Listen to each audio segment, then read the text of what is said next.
से तो बस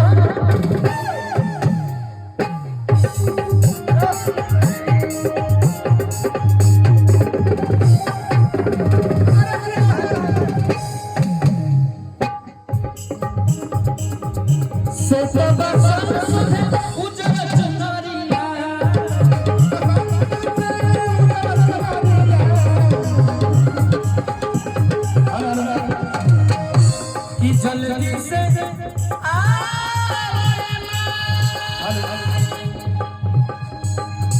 जल्दी से हम के सवारिया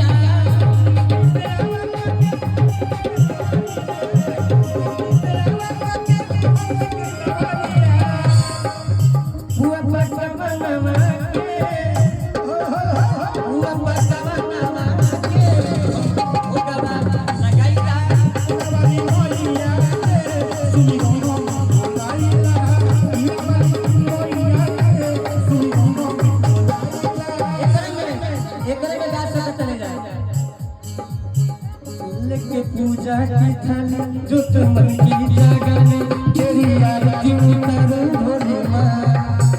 तुझको